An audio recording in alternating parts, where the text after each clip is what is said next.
É, Alexandre Herculano nasceu no dia 28 de março de 1810, em Lisboa, Portugal. Estudou no Colégio de Congregação Oratório, realizou um curso de comércio e um curso de diplomacia. Ele se envolveu em várias lutas liberais anti-absolutistas. Começou a ser perseguido e teve que fugir para a França em 1831. E foi nessa época que conheceu o romantismo por meio de leituras. Quando ele voltou para Portugal, juntou-se ao exército de Dom Pedro e, em 1833, foi nomeado para assessorar o diretor da Biblioteca Pública, por onde ficou até 1836.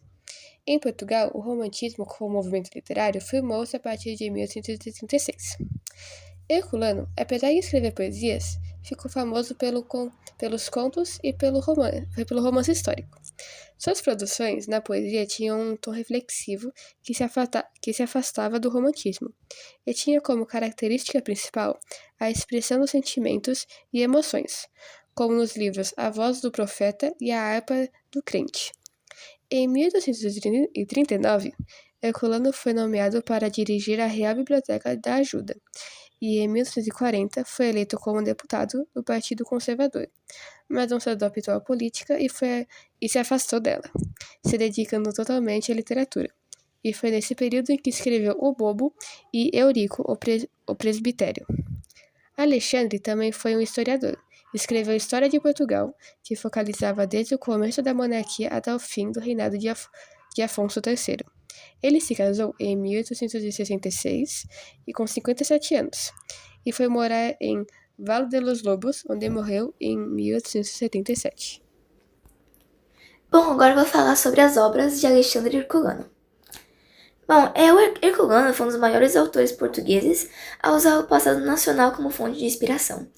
E suas narrativas, elas frequentemente se passavam na Idade Média, que, em sua opinião, eram vistas como formador da identidade nacional portuguesa. E bom, com suas obras, ele buscava reconstruir com vigor os ambientes, os costumes e as crenças da época. Bom, e em suas obras, o autor combinava a pesquisa histórica com a imaginação literária, criando narrativas que uniam fatos reais e elementos ficcionais. E mesmo que essas histórias se passassem no passado, elas traziam reflexões morais e sociais do século XIX, tratando de temas como a fé, a liberdade e a identidade nacional. Bom, a linguagem usada em suas obras era culta e descritiva, evidenciando seu rigor intelectual e sua preocupação em recriar fielmente os costumes e ambientes históricos. Algumas das principais obras de Alexandre Herculano são Eurico o Presbítero e O Bobo, e o nosso trabalho vai se aprofundar um pouco mais sobre a obra Eurico o Presbítero. Bom, ela foi publicada em 1844 e saiu com romantismo português, retratando a mulher como ser angelical e tendo algumas ideias opostas encontradas no decorrer da obra. Bom, ela vai se passar no século VIII e foca no fim do reino visigodo com a chegada dos muçulmanos.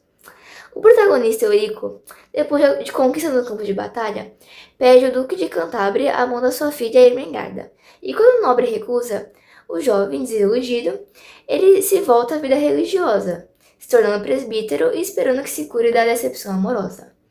Porém, quando os árabes invadem a Península Ibérica, ele assume uma identidade secreta como Cavaleiro Negro. Porém, quando os árabes raptam Ermengarda, ele a salva e ela declara seu amor por ele, que depois ele vai se revelar como Eurico. Porém, ele vai recusar a declaração de Ermengarda por conta dos seus votos religiosos. E assim, ele volta para o campo de batalha e perderá a vida. O romance se passa no início do século VIII, no momento da invasão da península pelos árabes, sendo um momento retratado de forma mais livre e imaginativa por Herculano. A obra tem caráter épico e representa a transição entre as epopeias para os romances históricos, onde os personagens seguem arquétipos de ideias simples, por exemplo, como os heróis de Homero, admitindo caráter profético ao longo da história. O conflito amoroso se caracteriza a partir do amor desigual, onde o pai de sua amada Flávia não permite que ele, um homem não tão rico, viva com sua filha da nobreza, trazendo assim solidão e mágoa para Eurico, que opta pelo caminho da igreja como refúgio da sua frustração no amor, contrariando a visão que a igreja tinha do celibato e dos sacerdotes, que eram vistos como deveres divinos. Essa solidão é construída a partir da visão de um homem incompreendido, que confunde a solidão com seu próprio valor e riqueza moral, que decide, assim, se suicidar pelo amor. Outros conceitos utilizados ao longo da obra são o patriotismo ao extremo, a busca pela liberdade e também o heroísmo. Os protagonistas, Eurico e Emerganda, não sofrem grandes mudanças durante a história, onde, por exemplo, quando Eurico se junta ao clero, os seus sentimentos não mudam, e quando se torna o Cavaleiro Negro, usa da sua melancolia como arma para defender a fé cristã, mas nunca abandonando sua solidão criada com a negação de seu amor. Na visão do narrador, Eurico se torna um caráter forte, um poeta, puro, romântico, apaixonado, além de um patriota que, ao realizar grandes feitos pela nação, se torna um grande herói. Emerganda é a idealização da mulher no romantismo, alguém que é pura, ingênua, branca e submissa às figuras masculinas.